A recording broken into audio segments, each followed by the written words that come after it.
Namaku Yendi. Tapi jika kau bertanya kepada mandor atau sesama pekerja konstruksi, mereka akan mengerutkan dahi sejenak, lalu mata mereka akan berbinar, dan mereka akan menjawab, "Ah, maksudmu bandit?" Yah, julukan itulah yang melekat padaku, lebih erat daripada nama yang diberikan orang tuaku. Bukan karena aku pernah mencuri pasir atau mengutil semen, justru sebaliknya. Aku dijuluki bandit karena aku cepat, cekatan, dan tuntas dalam setiap pekerjaan. Aku bergerak bagaikan bayangan, tahu persis di mana harus memukul palu, di mana harus menanam paku, dan bagaimana menyelesaikan satu unit pekerjaan dalam waktu yang membuat pekerja lain terheran-heran. Wajahku memang sedikit keras, dengan sorot mata yang tajam karena seringnya terpapar debu dan terik matahari, mungkin itu yang membuat julukan itu semakin pas. Aku berprofesi sebagai pekerja bangunan freelance, seorang tukang lepas yang hidup dari panggilan mendadak. Hari ini aku bisa memasang atap di Bekasi, minggu depan aku mungkin sudah mengecat dinding di Bandung. Hidupku adalah rangkaian penantian telepon dan keberangkatan mendadak. Status yang belum menetap ini bagaikan pisau bermata dua. Aku punya kebebasan, tapi juga dihantui kecemasan akan pekerjaan di bulan berikutnya. Keluarga kecilku, istriku Risa, yang sabar luar biasa, dan dua anakku yang masih kecil, adalah jangkar yang membuatku tetap tegak berdiri. Setiap tetes keringat yang jatuh di atas adukan semen adalah janji yang kutanamkan untuk mereka. Mereka tinggal di rumah petak kontrakan yang sederhana. Dindingnya sudah kusam dan atap sengnya mudah dising diterpa hujan lebat. Memperbaiki rumah itu atau setidaknya menyewa yang lebih baik adalah mimpi terbesarku. Siapkan kopi, karena cerita ini cukup panjang.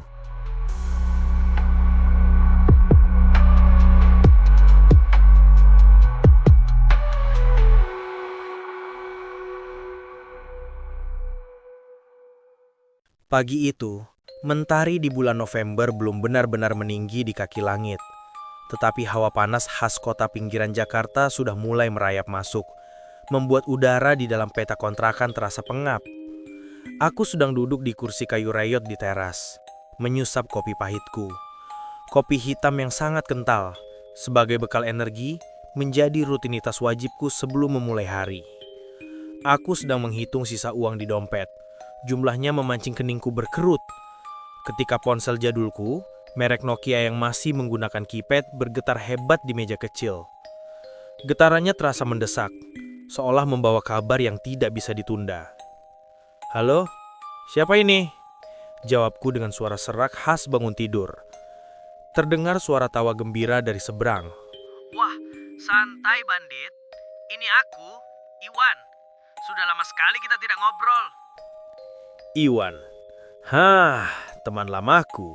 Kami pernah bekerja bersama selama setahun penuh di proyek pembangunan apartemen mewah di Jakarta. Sejak ia pindah ke Pekanbaru, komunikasi kami memang terputus. "Iwan, ya ampun, apa kabar Wan? Sudah kayak ditelan bumi kau ini." Balasku, tawa mulai muncul di suaraku. Jantungku berdebar. Jika Iwan menelpon, biasanya ada kabar baik, kabar pekerjaan. "Baik, alhamdulillah. Keluarga aman di sini. Kau sendiri bagaimana? Masih jadi tukang bandit yang lincah itu?" Tentu saja. Tapi akhir-akhir ini sedang sepi, Wan.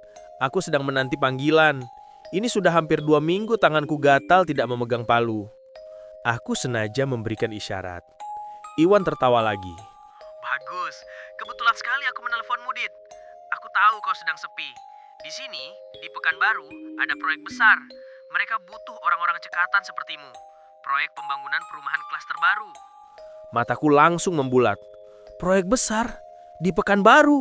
Ini berarti kesempatan untuk mendapatkan upah yang lebih baik dan mungkin kontrak kerja yang lebih panjang. "Proyek apa, Wan? Kapan mulai? Berapa lama?" Tanyaku. Nadaku berubah serius, rasa kantuk sudah hilang sepenuhnya. Iwan menjelaskan detailnya. "Ini proyek perumahan subsidi. Jadi, volumenya banyak dan harus cepat. Pihak kontraktor butuh tukang spesialis yang bisa kerja cepat untuk finishing unit. Upahnya lumayan, Dit. Lebih tinggi dari standar Jakarta. Karena lokasinya memang agak jauh." Aku langsung menghitung dalam hati. Jika upah lebih tinggi, aku bisa mengirimkan lebih banyak uang untuk Risa dan anak-anak. Aku bisa menutupi semua utang warung dan bisa membeli susu yang lebih baik untuk si bungsu. Aku ambil, Wan. Kirimkan detailnya. Kapan aku harus berangkat? Ujarku. Tekadku sudah bulat. Tidak ada keraguan sedikit pun. Bagus, kau memang bandit yang kukenal. Besok pagi, kau harus sudah di terminal. Kita atur jadwal bis yang sampai di Pekanbaru lusa pagi. Tenang saja, biaya perjalanan dan akomodasi awal akan mereka tanggung. Setelah panggilan telepon ditutup, aku merasa seperti baru saja memenangkan lotre. Tekadku bulat. Aku siap bekerja keras demi mereka. Tidak peduli begitu jauh lokasi itu. Kabar keberangkatanku ke Pekanbaru, sebuah kota yang hanya pernah kulihat di Teta, tentu saja disambut dengan campuran haru dan cemas oleh Risa. Jauh sekali, Mas. Ucapnya lirih saat membantuku melipat beberapa potong pakaian kerjaku ke dalam tas ransel lusuhku. Ransel itu adalah saksi bisu petualanganku mencari nafkah. Sudah penuh dengan noda cat dan semen kering. Tidak apa-apa sayang, justru karena jauh, upahnya besar. Aku akan segera kembali setelah proyek selesai. Ya, paling lama 2 atau 3 bulan. Aku usahakan lebih cepat. Kataku memeluk bahu Risa, mencium ubun-ubunnya yang tertutup kerudung. Anak-anakku, si sulung dan si bungsu sedang tidur siang. Aku mendekati ranjang mereka. Wajah polos mereka yang damai adalah sumber kekuatanku. Aku berbisik di telinga si sulung. Nanti, ayah belikan sepeda baru ya nak. Dan aku mencium kening si bungsu lama sekali, menghirup aroma bayi yang selalu kurindukan. Risa memasukkan beberapa lembar uang kertas ke dalam saku bajuku. Ini bekal, Mas. Jangan lupa makan yang teratur. Jangan cuma kopi hitam saja. Uangnya buat kamu saja, Riz.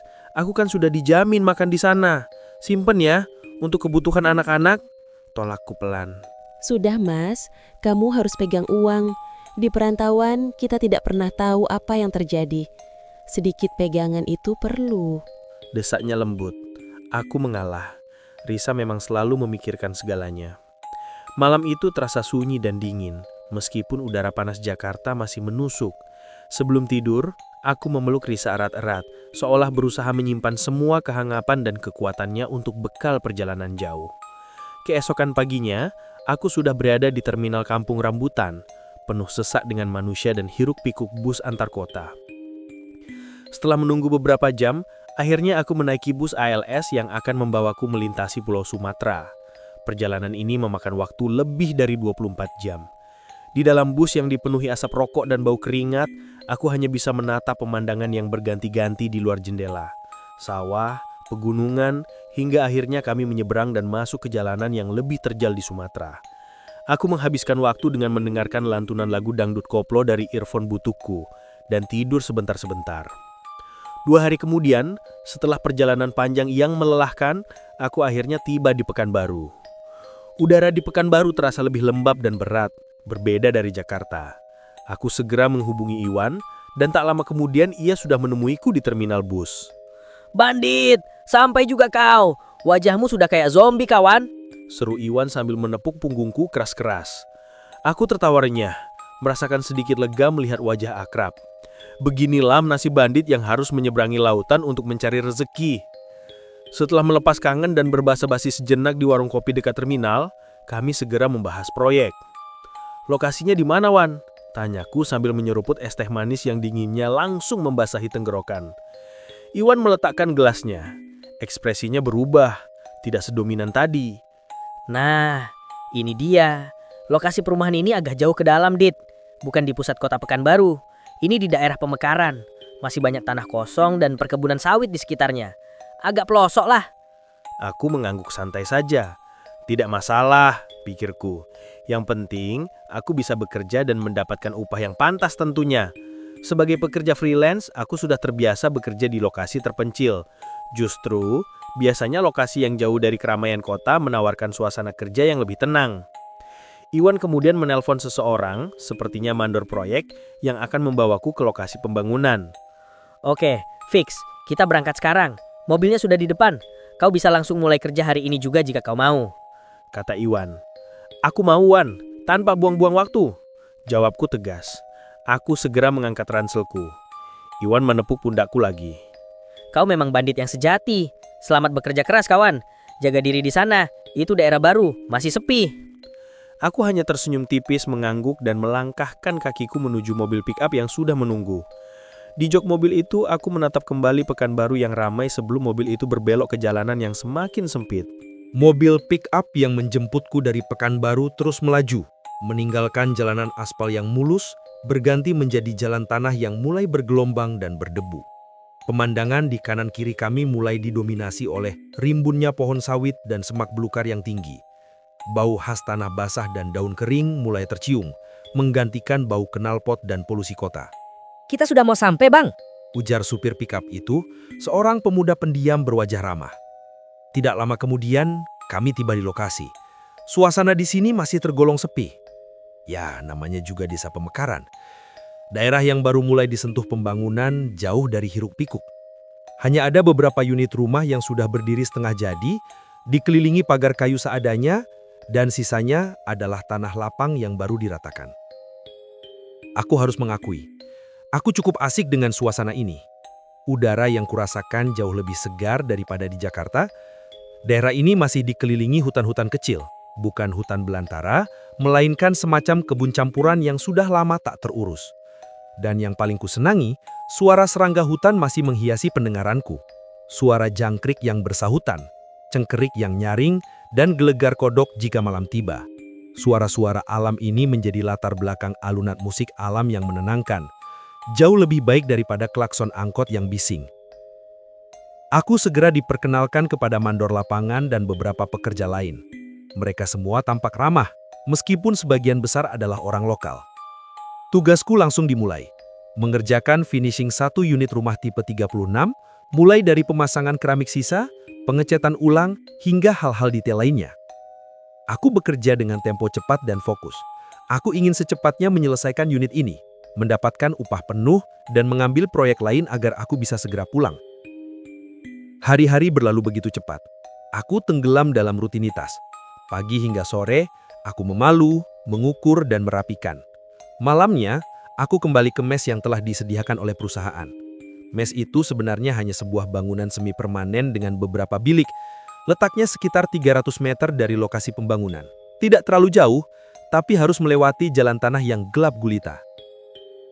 Tanpa sadar, tugasku untuk membangun satu unit rumah yang ditargetkan selesai dalam seminggu hampir beres. Hari itu, Jumat sore, aku tinggal memasang beberapa pintu saja. Pintu utama, pintu kamar, dan pintu belakang. Saat senja mulai merayap dan suara azan maghrib dari kejauhan mulai terdengar samar, aku mengambil keputusan yang terasa logis saat itu. Untuk apa aku kembali ke mes? Gumamku dalam hati sambil mengelap keringat. Pekerjaanku sudah hampir selesai. Kalau aku menginap di sini, aku bisa langsung bangun pagi dan menyelesaikan pintu-pintu ini. Jadi besok siang aku bisa lapor ke mandor.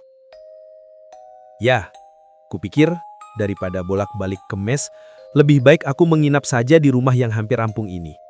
Toh sudah ada listrik seadanya, dan tidak ada barang berharga selain peralatan kerjaku. Aku segera menata tempat tidurku. Aku menggelar tikar plastik tipis di lantai ruang tamu, menggelar sarung sebagai bantal dan menjadikan ransel sebagai alas kepala. Sebelum benar-benar gelap, aku berjalan kaki sebentar ke warung kecil milik ibu-ibu di persimpangan jalan masuk perumahan. Warung itu adalah satu-satunya sumber kehidupan dan penerangan buatan manusia di dekat sini. Aku membeli sebungkus nasi rames sederhana, 2 bungkus rokok, dan 1 botol air mineral. Obrolan singkatku dengan ibu warung hanya seputar cuaca dan harga bahan bangunan. Tidak ada yang aneh. Setelah makan malam, aku kembali ke rumah itu. Pintu-pintu masih tergeletak di lantai, menunggu untuk dipasang. Aku duduk bersandar di dinding semen yang dingin, iseng mendengarkan MP3 dari ponselku. Musik rock era 90-an yang biasa ku nikmati di tempat kerja itu sejenak membuatku lupa bahwa aku sendiri di tengah kesunyian. Malam itu, bulan tidak terlalu bersinar, dan cahaya dari satu-satunya bohlam kecil yang kupasang di langit-langit terasa remang-remang. Aku sedang asik mendengarkan sebuah lagu sendu. Mataku setengah terpejam, menikmati dentuman bass dari earphone bututku. Tiba-tiba, suara lirih itu terdengar. Suara itu menembus musik yang kuperdengarkan seolah berada di tepat di sampingku. Tetapi anehnya, volumenya sangat pelan, lembut, dan sedikit mendesis. Bang Bandit, Bang Bandit. Aku spontan melepas earphone-ku. Hening. Hanya ada suara jangkrik dan dengungan samar dari listrik. Hah? Siapa itu ya? Gumamku, keheranan, aku menegahkan punggung, menajamkan pendengaranku. Suara itu terdengar lagi, kali ini lebih jelas dan sangat dekat. Bang Bandit, Bang Bandit. Waduh, kenapa ada suara cewek? Pikirku. Jantungku mulai berdetak lebih cepat. Suara itu terdengar seperti suara wanita muda, sedikit manja dan seolah berbisik dari balik tembok rumah. Meskipun takut, naluriku sebagai manusia membuatku harus merespon. Mungkin saja itu salah satu pekerja perempuan dari site lain yang ingin bertanya sesuatu, atau mungkin ibu warung yang tadi mengantarkan sesuatu. Aku mencoba bersikap tenang. Aku menjawab panggilan itu dengan suara yang sedikit ragu. "Yah, siapa ya?" Aku bergegas bangkit dari tikar, lalu berjalan menuju sumber suara yang sepertinya datang dari sisi pintu belakang. Pintu itu rencananya baru akan kupasang besok. Pintu itu saat ini hanya ditutup dengan selembar triplex tipis yang disandarkan. Aku menarik sedikit triplex itu, menjadikannya celah kecil. Mataku menyapu kegelapan di luar. Kosong. Nggak ada siapa-siapa. Hanya ada gelap pekat yang diselingi siluet pepohonan di jauhan. Angin malam menerpa wajahku, dingin dan membawa bau dedaunan. Waduh, nggak bener ini. Seketika, semua ketenangan yang kurasakan selama bekerja siang tadi musnah tak bersisa. Tubuhku langsung dipenuhi adrenalin dingin. Aku mulai menduga yang tidak-tidak. Aku segera menutup triplex itu sekencang-kencangnya karena saking takutnya.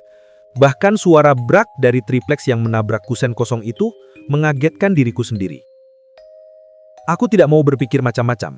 Aku segera berlari kembali ke tempat ponselku tadi tergeletak. Aku mematikan lampu bohlam yang berharap kegelapan akan membuatku tidak terlihat. Aku merangkak kembali ke tikar. Aku menutup seluruh tubuhku dengan sarung, hanya menyisakan mata. Aku mencoba memejamkan mata sekuat tenaga. Aku membaca doa-doa yang kuingat, memohon perlindungan darinya. Alhamdulillah, rasa lelah besar karena kerja keras hari itu akhirnya menguasai ketakutanku. Aku memaksa diriku tidur, dan akhirnya aku bisa tidur nyenyak sampai pagi tanpa gangguan lebih lanjut. Pagi harinya, aku bangun dengan rasa lelah yang masih menggantung, namun juga lega karena berhasil melewati malam tanpa ada suara aneh lagi. Aku memaksakan diri menunaikan sholat subuh seadanya dan segera kembali ke rutinitas kerjaku. Hari ini adalah hari terakhirku di unit ini. Aku kembali melanjutkan dan menyelesaikan pemasangan semua pintu. Pintu utama, pintu kamar mandi, dan terutama pintu belakang yang menjadi sumber ketakutan semalam, semuanya harus terpasang rapi dan sempurna. Aku bekerja dengan tempo tinggi, mencoba menyelesaikan secepat mungkin agar bisa segera pindah ke mes. Setiap kali memasang engsel di kusen pintu belakang, punggungku terasa merinding. Aku bekerja seolah sedang dikejar waktu, memaku dengan mantap, memastikan bahwa pintu kayu itu terkunci rapat dan tidak bisa digeser sedikit pun, memberikan batas fisik yang jelas antara aku dan kegelapan di luar sana. Tepat saat matahari mulai bergerak turun ke ufuk barat, aku akhirnya selesai. Semua pintu telah terpasang sempurna. Aku membersihkan sisa-sisa serbuk kayu, merapihkan peralatan, lalu merebahkan diri di lantai ruang tamu yang dingin, menikmati hasil kerjaku yang rapi. Lelah juga ya, pikirku. Kelelahan selama 2 hari kerja maraton dan malam yang menegangkan akhirnya menghantamku telak. Aku hanya berniat istirahat sebentar, namun lantai semen yang dingin terasa begitu membuai. Tanpa sadar, aku terlelap di antara ransel dan palu-palu. Saat terbangun, cahaya di luar jendela sudah berubah total. Bukan lagi oranye senja, melainkan hitam kelam. Aku terkejut, merasa bersalah karena ketiduran hingga gelap. Tetapi tubuhku protes. Istirahat ini memang mutlak dibutuhkan. Aku bangkit, meregangkan otot-otot, sambil melihat-lihat hasil pekerjaanku sekali lagi. Mengecek apakah kunci pintu sudah berfungsi semua, perutku mulai berbunyi. Aku teringat bahwa aku belum makan malam. Aku keluar dari rumah itu, memastikan pintu depan sudah terkunci. Suasana malam kedua terasa lebih berat, lebih pekat dan dingin. Aku berjalan kaki menuju warung di persimpangan jalan masuk perumahan. Warung ibu tadi sudah menyalakan lampu neonnya, memancarkan satu-satunya cahaya ramah di tengah kesunyian. Aku makan dengan lahap, memesan nasi dan lauk sederhana. Ibu warung menyapaku seperti biasa, menanyakan pekerjaan. Wah, sudah beres ya Mas Bandit? Tanya ibu warung. Iya bu, tinggal lapor besok pagi. Unitnya sudah rapi, jawabku sambil tersenyum. Aku tidak menceritakan kejadian semalam, takut dianggap berhalusinasi atau pemalas. Setelah membayar, aku berpamitan. Logikanya, aku harusnya kembali ke mes yang lebih ramai dan aman. Aku sudah selesai di unit ini. Namun, entah kenapa, ada dorongan aneh, sebuah bisikan samar di dalam kepalaku yang membuatku berbalik arah. Aku tidak kembali ke mes, tapi kembali lagi ke rumah itu. Aku duduk di teras sebentar, lalu memutuskan masuk kembali ke dalam. Aku membuka kunci, menyalakan bohlam remang-remangku, meletakkan ransel di sudut, dan duduk bersandar di dinding. Aku membuka ponselku, berniat memeriksa pesan dari Risa dan mengiriminya kabar. Aku baru saja membuka layar ponsel ketika suara itu terdengar lagi. Kali ini tidak lirih. Kali ini suaranya terdengar lebih berbisik, lebih basah dan sangat jelas. Bang Bandit. Ya Allah, bulu kudutku berdiri. Kali ini suaranya terasa begitu dekat, seolah-olah dia berdiri tepat di sisi tembok di belakangku. Jantungku berdebar tak karuan. Aku tahu, suara itu persis berada di luar dinding belakang rumah itu, tepat di balik pintu yang baru kupasang kuncinya tadi siang. Aku tidak berani bergerak sama sekali. Aku tidak mau berjawab, tidak mau memanggil nama siapapun. Aku menutup telingaku dengan tangan lagi, kali ini lebih erat, sambil terus melafalkan doa dan ayat-ayat yang kuingat. Aku memaksakan diri untuk tidur. Aku menutup mata sekuat tenaga, membayangkan wajah Risa dan anak-anakku. Aku melawan rasa takut itu dengan kelelahan fisik yang tersisa. Aku berjanji, besok pagi, langkah pertamaku bukan melapor ke mandor, tapi mencari tahu apa yang sebenarnya terjadi di balik rumah ini. Untungnya, entah karena doa atau karena kelelahan yang memang sudah di batas akhir, malam itu tidak ada lagi gangguan. Aku bisa tidur pulas, meskipun tidurku tidak nyenyak, dipenuhi bayangan wajah pucat memanggilku. Pagi menyambutku dengan cahaya yang terasa hambar. Aku terbangun dengan kepala pusing dan mata sembab. Seluruh tubuhku terasa sakit, bukan karena kelelahan kerja, melainkan karena tidur yang dipaksakan di tengah ketakutan yang mencekik. Aku segera membereskan tikar dan sarung, lalu mengumpulkan semua peralatanku ke dalam ransel. Aku tidak ingin menghabiskan waktu semenit pun lagi di dalam rumah itu. Aku mengunci pintu depan, memastikan semua kunci terpasang kuat, seolah kunci besi itu bisa menahan makhluk goib semalam. Aku berjalan cepat menuju kantor proyek yang letaknya tidak jauh dari mes. Setelah melapor kepada mandor bahwa unit A1 sudah selesai 100%, aku tidak langsung kembali ke mes. Alih-alih istirahat, kakiku justru melangkah menuju satu-satunya tempat yang bisa memberiku jawaban. Warung milik ibu yang ramah di persimpangan. Aku yakin, tidak mungkin hanya aku yang mengalami kejadian aneh di lokasi yang begitu terpencil ini. Warga sekitar, terutama ibu warung yang setiap hari melihat lalu lalang pekerja, pasti tahu sesuatu tentang daerah pemekaran ini. Aku tiba di warung. Ibu itu sedang sibuk menata dagangannya. Bau kopi tubruk dan gorengan hangat menyambutku.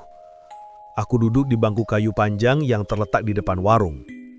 "Pagi, Bu," sapaku. Suaraku terasa lebih berat dari biasanya. Pagi Mas Bandit? Wah, sudah rapi sekali. Mau sarapan ya? Tanya ibu warung tersenyum ramah. Aku memesan segelas kopi hitam kental, persis seperti yang kubutuhkan untuk menenangkan saraf yang tegang. Saat ibu warung menyajikan kopi, aku menatapnya lurus-lurus. "Bu, maaf, saya mau tanya serius. Saya semalam menginap di unit A1. Unit yang paling ujung, dekat kebun yang agak gelap itu. Saya mengalami hal aneh." Ibu warung yang awalnya tersenyum, tiba-tiba berhenti menyeka meja. Raut wajahnya berubah. Senyumnya menghilang, digantikan ekspresi hati-hati, bahkan sedikit khawatir. Ia melihat ke sekeliling, seolah takut ada yang mendengar pembicaraan kami. Lalu ia berbisik. Aneh gimana Mas Bandit? Saya mendengar suara wanita, memanggil nama saya. Dan yang paling gila, wallpaper ponsel saya diganti oleh foto perempuan berwajah pucat, padahal pintu sudah saya kunci rapat. Aku menceritakan semuanya. Cepat dan tanpa basa-basi. Ibu warung duduk di hadapanku. Ia menghela napas panjang dan membuang pandangan ke arah kebun sawit di seberang jalan. Suasana di warung mendadak terasa dingin, meskipun matahari sudah mulai meninggi. Aku cukup kaget mendengar pengakuan dari ibu penjaga warung. Ya Allah, Mas Bandit. Maaf, Ibu tidak enak mau menceritakan ini dari awal. Tapi karena sudah kejadian, baiklah, Masnya harus tahu. Katanya dengan nada berhati-hati tapi penuh kesungguhan. Mas lihat ke belakang rumah yang si Mas bangun itu. Iya, Bu. Kenapa? Dulunya di belakang rumah yang Mas bangun itu, tepatnya di perbatasan tanah kafling terakhir, ada pohon besar sekali, Mas. Pohon tua yang sudah ada sejak kampung ini masih hutan belantara. Jantungku mulai berdebar kencang lagi. Pohon besar. Lokasinya persis di mana aku mendengar suara itu datang. Pohon itu sudah ditebang habis oleh kontraktor saat land clearing setahun lalu. Tapi yang namanya penunggu, mereka tidak ikut pindah. Mereka tetap di situ, di bekas lokasi rumah mereka. Dan sosok yang tinggal di sana? Tanyaku, suaraku tercekak. Ibu warung mengangguk perlahan. Dia memang dihuni oleh sosok wanita berwajah pucat, Mas. Dia sudah dikenal lama oleh warga sini. Kami biasa memanggilnya dengan sebutan si pucat. Aku menelan ludah. Si pucat. Persis dengan yang kulihat di layar ponselku. Apakah dia jahat? Apakah dia mengganggu? Ibu warung menggeleng perlahan. Sebenarnya, wanita itu tidak jahat, Mas, dan tidak suka mengganggu secara fisik. Dia tidak pernah melukai. Hanya saja, jika ada orang baru, terutama laki-laki yang bekerja keras dan terlihat bertanggung jawab seperti si Mas, ia suka menggoda dan memanggil orang tersebut. Setiap kata yang keluar dari mulut ibu warung bagaikan palu yang memukul telingaku, mengkonfirmasi semua yang kualami. Parahnya, Mas, bila orang itu menjawab panggilannya, itu artinya ia menyukainya, menerima ajakannya. Dan setelah itu, ia akan terus mengikutinya kemanapun orang itu pergi. Aku tersentak mundur di bangku kayu. Aku teringat jelas saat panggilan pertama, aku menjawab, "Iya, siapa ya?" Hanya sapaan singkat tapi itu sudah cukup. Ya Allah, amit-amit. Rasa takutku kini bercampur dengan rasa jijik dan riang luar biasa. Dia tidak hanya mengganggu di tempat itu, tapi dia akan mengikuti. Sampai ke Jakarta, sampai ke rumah Risa dan anak-anakku. Itu adalah teror yang tak terbayangkan. Aku segera menghabiskan kopiku yang sudah dingin, berdiri tegak dan menarik napas dalam-dalam. "Terima kasih banyak, Bu. Terima kasih sudah jujur," kataku, memberikan senyum lega bercampur ngeri. Cepet-cepetan Masnya pindah ya. Jangan sampai dia sudah terlanjur nyaman dengan si Mas. Saran ibu warung dengan tulus. Setelah berpamitan dan mengucapkan terima kasih kepada ibu warung atas informasi yang menyelamatkan nyawaku dan keluargaku, aku langsung menuju kantor proyek. Tidak ada waktu untuk mandi atau istirahat. Aku langsung menghubungi pihak perusahaan dan manajer proyek di Pekanbaru. Saya minta tolong untuk dipindahkan ke lokasi lain saja, pintaku tegas. Aku menceritakan semuanya. Dari suara panggilan, wallpaper ponsel yang diganti, hingga pengakuan ibu warung tentang si pucat yang bisa mengikuti orang yang menjawab panggilannya. Aku menceritakannya dengan nada serius, tidak dilebih-lebihkan tetapi dengan urgensi yang kuat. Untungnya mereka mengerti. Ternyata aku bukan orang pertama yang mengeluhkan keanehan di lokasi yang terlalu dekat dengan bekas pohon keramat itu. Mereka mungkin sudah sering mendengar hal serupa dari pekerja lain yang tiba-tiba minta pindah. Baik Pak Yendi, kami mengerti. Tenang saja, kami akan pindahkan Anda secepatnya. Ada site baru di Rumbai, tidak terlalu jauh dari Pekanbaru Kota. Anda bisa mulai di sana besok pagi, ujar manajer proyek. Aku merasa beban berat terangkat dari pundakku. Aku segera kembali ke mes, mengemasi semua barang yang tersisa, dan bersiap untuk perjalanan singkat menuju lokasi baruku.